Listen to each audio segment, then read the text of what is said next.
eu, se pudesse ter escolhido, eu não nasceria. Eles não querem morrer, eles querem terminar com um sofrimento que na visão deles é interminável, inescapável e insuportável. Aí eu falei, tchau filho, ele falou, tchau mãe, vai com Deus. Foi a última palavra dele.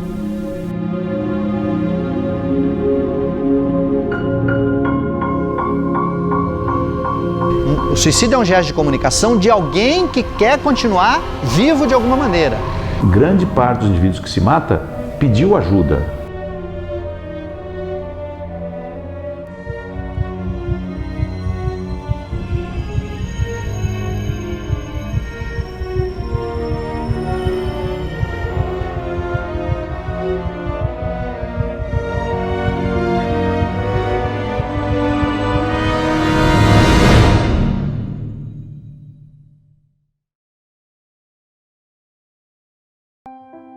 O Paulo Henrique, para nós, ele era um menino muito atencioso, amoroso, muito família, muito amado.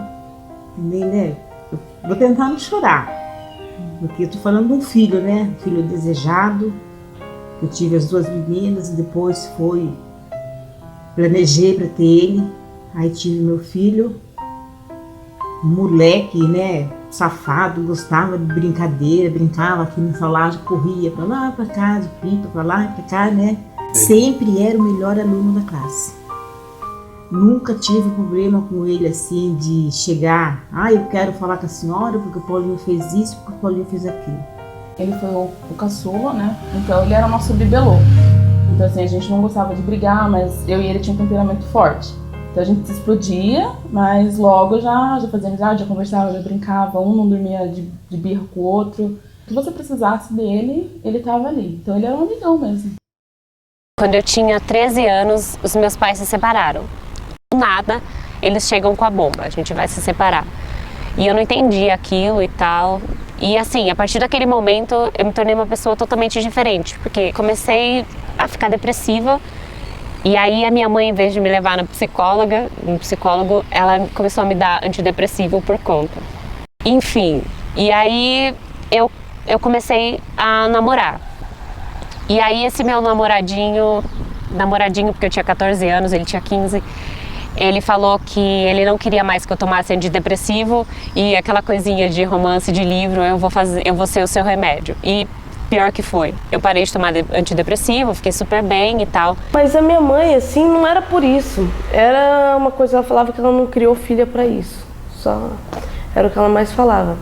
Só que depois de um tempo Mas ela falava pra todo mundo, as pessoas falavam, e a Ingrid? Ela falou, não, a Ingrid é lésbica. Nosso relacionamento foi muito difícil, demorou muito pra gente voltar a conversar normalmente. Aí nessa transição eu saí da casa dela. Eu acho que eu saí da casa dela, tava com 17 anos. Eu fui morar com a minha avó, era perto, mas eu já tinha minha liberdade, sabe? Com 18 anos eu resolvi deixar meu pai me conhecer, entendeu? Conhecer meu pai. Porque eu cresci ouvindo que ele tinha me largado, entendeu? Que ele não queria saber de mim. E quando eu cheguei lá, eu vi que não era bem essa a verdade, sabe? Minha mãe não gostava da família do meu pai e falava isso pra mim, pra eu não querer ter contato com eles. Porque tinha tudo, tinha o videogame, tinha tudo, tava jogando. Então era uma rotina, não que ele era depressivo de ficar dentro de um quarto, ele não ficava. A maioria do tempo ele ficava com a gente, tirando sarro, brincando. Na sexta-feira, eu tava preparando hot dog pra ele todo feliz. Eu tinha comprado um travesseiro da NASA pra ele, contente com o travesseiro. Ele sentou do jeito que você tava, assim, numa cadeira, assim, pôs o travesseiro. Olhou algo no Facebook, ligou lá, tava com o celular dele, e ele deu risada e falou, nossa mãe, tem gente que coloca cada coisa sem nexos no Face, e deu risada e desceu. Aí ele desceu, entrou pro quarto, daí eu saí pra ir pra igreja, era umas 10:07, aí eu falei, tchau filho, a mãe tá indo. Aí fui pra igreja, daí eu fui sossegada, fui tranquila, porque ele tava normal.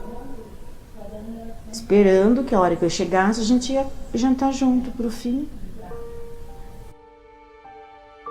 Eu tenho uma quedinha pelas coisas ruins.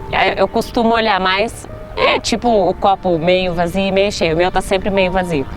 Não sabia qual o meu papel aqui. Tipo, pra que eu tô aqui? Eu só tô sofrendo, eu não tô, sei lá, eu não trabalho numa coisa, eu não descobri com o que eu quero trabalhar, não descobri o que eu gosto de fazer. Então, tipo, é assim, eu não tô fazendo nada aqui, por que eu vou ficar aqui?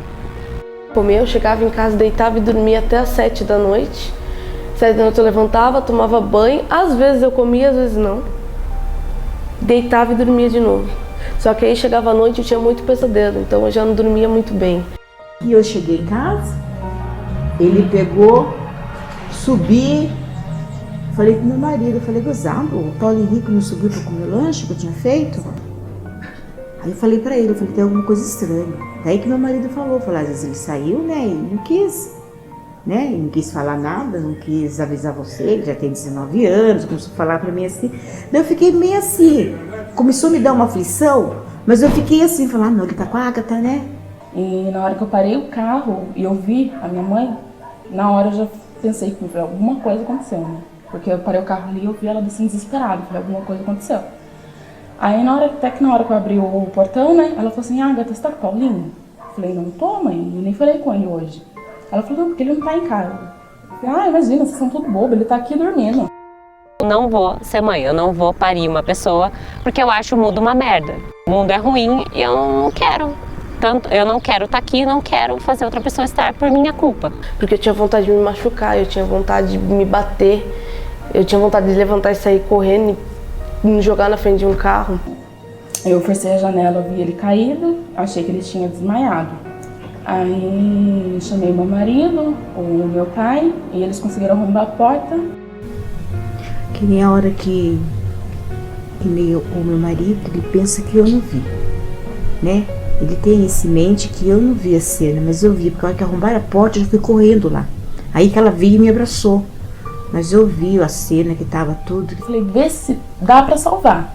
Tem sinal de vida, né? O corpo tá quente ainda, vê se dá pra salvar ele. Aí ele falou assim, não, Agatha, tá gelado já. Aí que foi desesperador. Desculpa. Porque a gente não sabia mais o que fazer.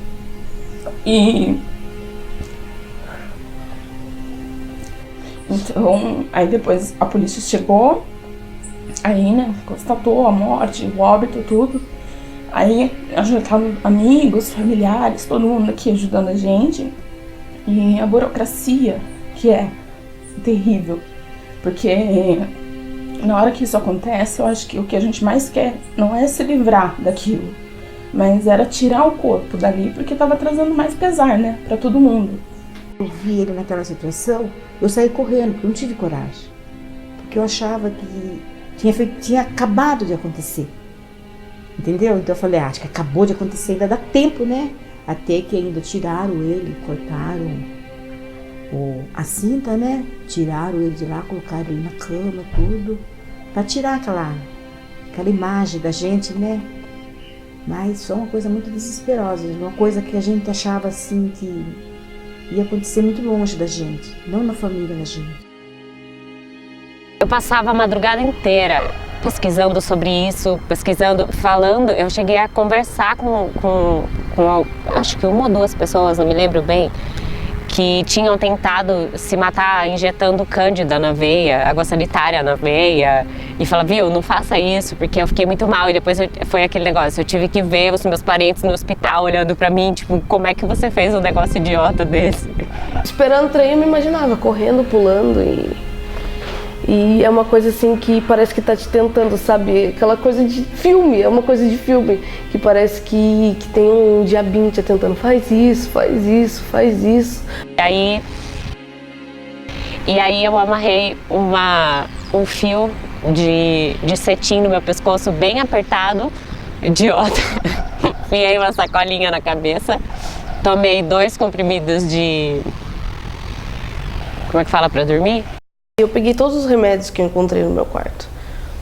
Eu peguei, tinha remédio de cabeça, tinha um monte de remédio. Aí eu peguei um punhado, virei o meu antidepressivo, que na época vinha num potinho e agora é diferente. Eu virei assim na minha mão e eu peguei, coloquei tudo e tomei o uísque por cima. E aí eu comecei a tremer bastante e eu peguei e deitei. Pra mim, a única coisa que ia me livrar de tudo era me matar. Porque eu não aguentava mais, tipo, entrar... Não ter controle sobre mim, eu ficava desesperada, eu queria... Sei lá, eu já pensei, pegava a faca na mão e pensava em como que ia fazer isso de uma maneira que eu aguentasse me matar, entendeu? É aquela coisa do... Por que ele não ligou pra gente? Ou se ele pediu socorro, né? Aí você fica com aquela sensação ali, onde você errou, o que você fez, ou o que você não fez, ou o que você deveria ter feito. Teve 2 amigos nos últimos 2 anos. 2 amigos que fizeram a mesma coisa. Uma amiga dele e o namorado de uma outra amiga, que também fez, se enforcou. E ele, tipo, ele ficou revoltado, né? Ele achava que isso era absurdo. Nossa, quando a amiga dele lá em cima que se enforcou, há 1 ano atrás, nossa, você viu o desespero desse menino. Mãe, por que ela era tão linda, mãe, com 18 anos, na flor da idade? Mãe, por que ela não veio conversar comigo? Como que ele falava pra mim? Que não tinha problema, que não podia ser resolvido. Tava tudo numa boa, aí vai acontecer isso. Só que tempos atrás, nessas épocas que eu fiquei separada, meu marido tentou suicídio.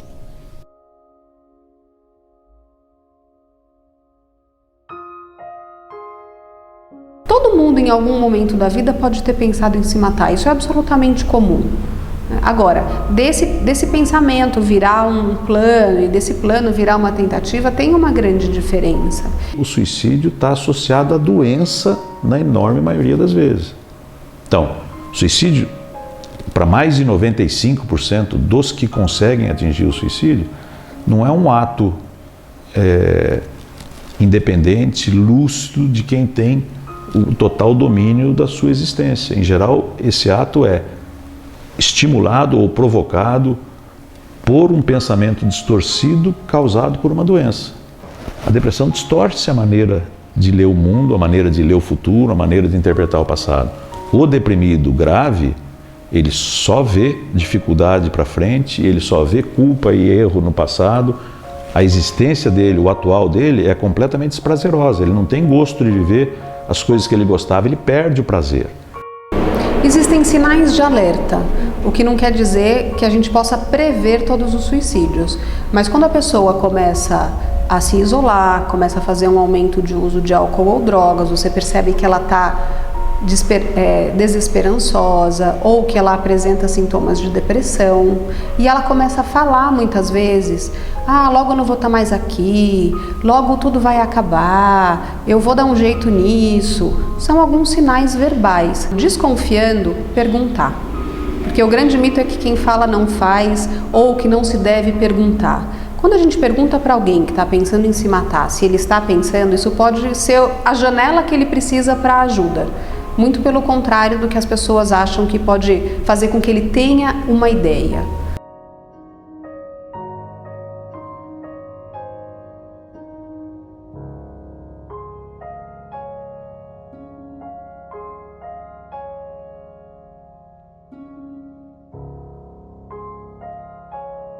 Falta, gente, demais do abraço, do carinho, porque ele era um menino muito amoroso, muito beijoqueiro.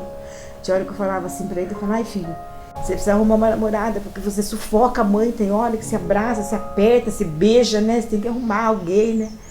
Ainda ele brincava comigo, ele falava assim: mãe, um dia você vai sentir falta disso. Às vezes a gente quer simplesmente falar da pessoa, né? E isso que as pessoas fogem. As pessoas até da casa, né? Se você até perguntar no bairro, todo mundo vai falar: a casa que o menino se matou. E às vezes a pessoa chega perto, a gente começa a conversar, a pessoa já sai de perto, sabe? Parece que não gosta de conversar, ou não quer achar que se falar vai doer mais pra gente. Eu não sei o que é, mas eu sinto de algumas pessoas isso. Como que você previne qualquer outra doença? Diabetes, a dengue, que assumiu índices alarmantes. Você previne com informação. Como é que você pode fazer prevenção se é proibido falar sobre? Falta uma cultura de poder falar.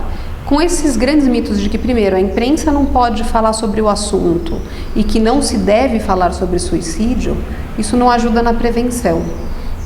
O simples fato de uma pessoa comum, uma pessoa do povo se suicidar, não é uma notícia relevante. Não é algo que deva ser noticiado ou explorado. A ideia é contagiosa, né? Existem certas situações em que uma ideia pode ser contagiosa, a ideia do suicídio, por exemplo. Até porque foram feitas inúmeras pesquisas, né, ao longo do século XX, principalmente nos Estados Unidos, que sempre associavam a publicação de uma manchete envolvendo suicídio com um aumento estatístico dos casos no mês seguinte, nas semanas subsequentes. Então, acho que esse tipo de responsabilidade a gente tem que ter em mente sempre que noticia, mas não de maneira nenhuma negligenciar o tema, né? Assim como a gente discute o aumento de mortes no trânsito, o aumento de mortes por homicídio, né?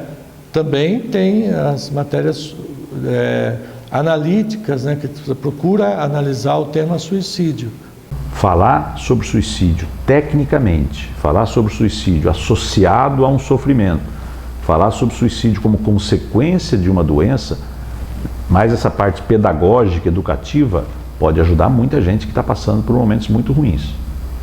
Porque a morte é um tabu, não é só o suicídio, a gente começa pela morte, as pessoas não falam sobre morte.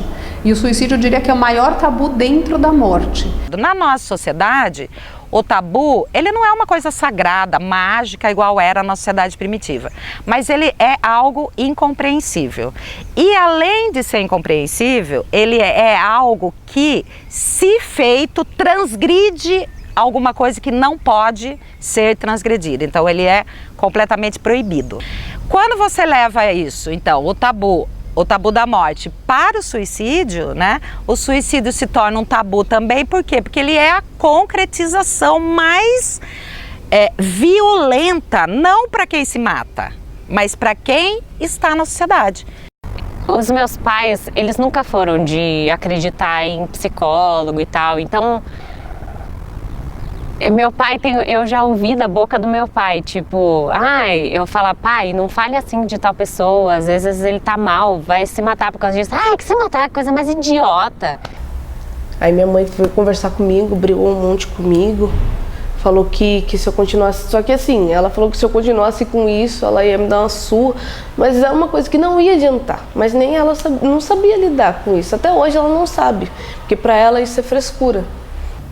Família atribui a um defeito moral ou a uma falta de garra, o que na realidade é uma doença. Então, não adianta você dar bronca numa doença. Um diz que é falta de fé, um diz que é falta de garra, um diz que é falta de homem, que é uma crueldade, é um absurdo técnico, um absurdo científico, mas que todo mundo tem na manga do colete um conselho para dar para o deprimido. Se acha na autoridade ou na competência de dizer o que o deprimido deve fazer. Eu não sei se eu teria coragem de subir num lugar muito alto e me jogar. Primeiro que eu tenho medo de não morrer e ficar, né, toda quebrada. Mas assim, eu acho que teria que ter essa primeira tentativa de não vai dar certo, mas alguém tem que saber que isso aconteceu para saber do que eu estou precisando. Esse processo de despersonificação, ou seja, ninguém é nada, o sujeito é um número, é um objeto na sociedade, ele é um ninguém mesmo na sociedade, e isso acontece com muita força. Então, para você se sentir como não sujeito é muito fácil. O cidadão comum, ele também tem uma pressão do dia a dia, de produzir, de contentar o pai, de contentar a mãe, de contentar o patrão. Então essa pressão social que ele sofre no dia a dia é uma pressão muito grande e que leva ele então a produzir esse gesto de comunicação e de dizer, eu preciso denunciar o que está acontecendo.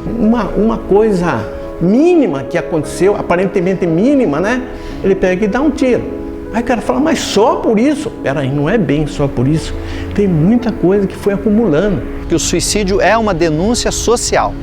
Então o suicídio não é um ato isolado, A gente tira essa concepção de isolamento para dizer que o suicídio acontece dentro da sociedade, acontece para provocar a sociedade, acontece para provocar o Estado. Os números são muito provocativos e denuncia demais a falência social. Denuncia a família, denuncia a religião, denuncia o Estado, denuncia insatisfações espirituais, emocionais, psíquicas, enfim, os desejos da carne, os desejos do cérebro, os desejos do coração, todos os desejos foram frustrados para o indivíduo chegar a esse ponto. A gente às vezes pensa que suicídio político é o suicídio de Getúlio Vargas, pegando a história do Brasil. O Getúlio Vargas cometeu um suicídio político. Não, todo suicídio, ele é um gesto de comunicação, ele acontece dentro da sociedade e ele tem um questionamento político. Por que questionamento político? Porque se ele questiona a família, se ele questiona a religião, se ele questiona a sociedade, se ele questiona o Estado, você quer ser mais político do que isso? Né? Ele questiona todas as mediações sociais. Então, a grande pergunta que a gente pode fazer é assim, qual é o sentido da vida? E aí as pessoas falam, qual é o sentido da vida? O sentido da vida não é nenhum. Né? Vamos dizer claramente, qual é o sentido da vida? Não é nenhum.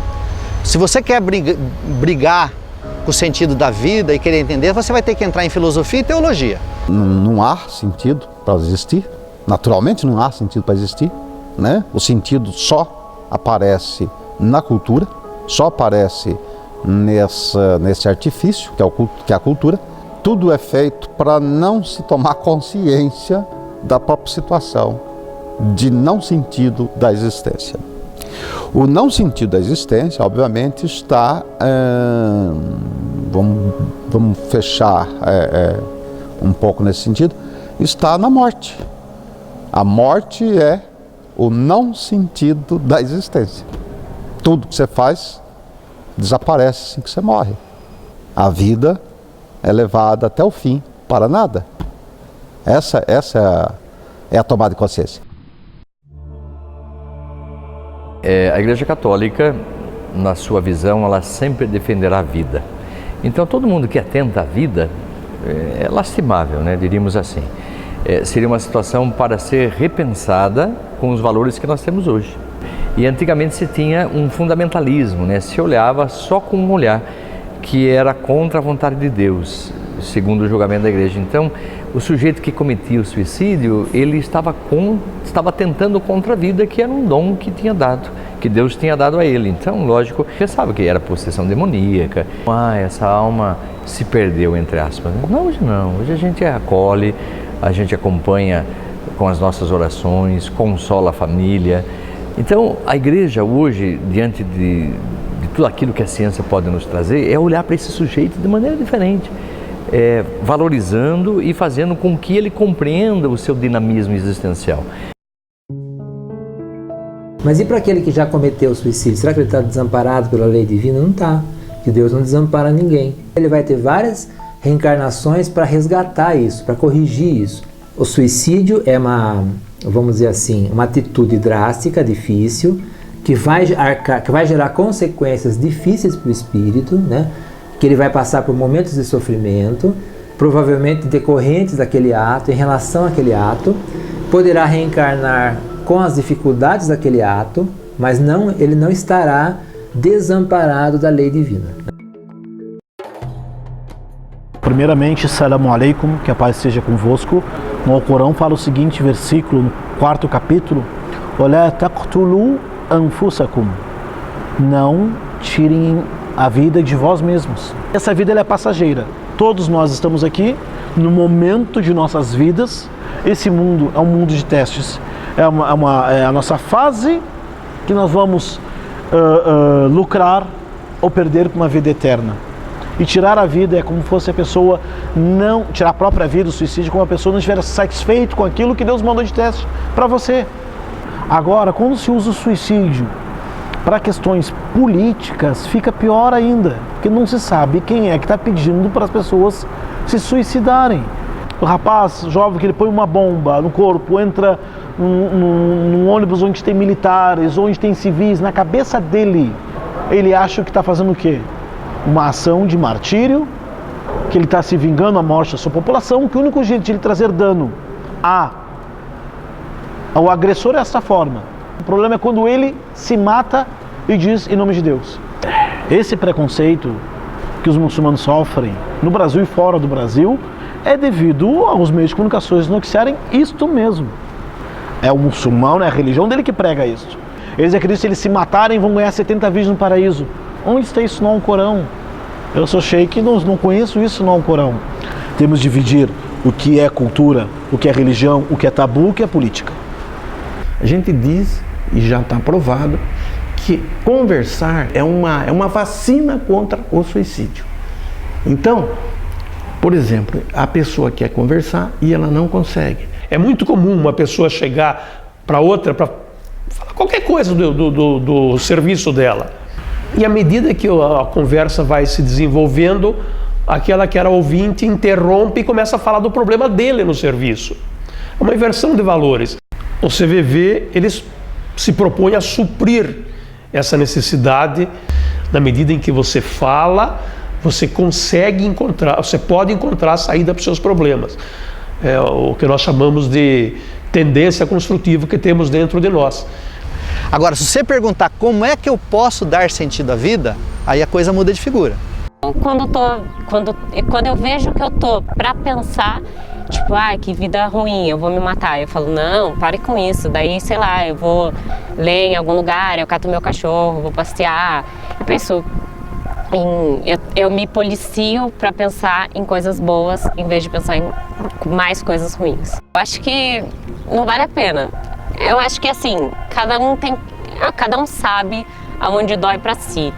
Mas é o que eu falei, apesar de você estar pensando em si nesse momento, você tem que também pensar em quem está ao seu redor e o que você vai causar com isso. A gente não vai poder apagar tudo isso da mente. Tem que aprender a viver com a situação, aprender a viver com a dor. Doer dói mesmo. Não adianta você chegar na pessoa e falar, vai, calma, vai acabar, vai passar, amanhã está melhor. Não tá. Você tem que seguir, você está viva ainda. Você ainda tem uma meta para cumprir, você tem os filhos para criar, tem neto para cuidar. Entendeu? Não pode parar nisso, não tem que continuar a vida da gente. Primeiro você tem que aceitar que você tem um problema, aceitar que você precisa de ajuda, porque eu acho que essa é a pior parte. Eu tenho outras pessoas que se preocupam comigo, que gostam de mim e eu consigo ver isso. Antes do tratamento eu não via, pra mim ninguém se importava. Não é só mais por mim que eu vivo, entendeu? Tem um pouco de mim em cada um, entendeu? Então é um motivo a mais para você procurar tratamento, para você se cuidar. Hoje em dia eu penso, imagina se eu tivesse feito alguma coisa, eu não teria visto a minha irmã nascer, eu não teria encontrado a pessoa incrível que eu tô hoje. Nós todos somos suicidandos, todos nós. Nós estamos em terra, mas já estamos nos matando uns aos outros.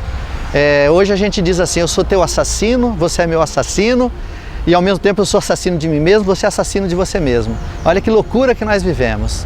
Nós abrimos mão da nossa existência maior em função da vida que nós levamos no cotidiano, pelo ar que respiramos, que nós produzimos através dos carros. Então a vida tóxica é porque nós se alimentamos daquilo que nos mata.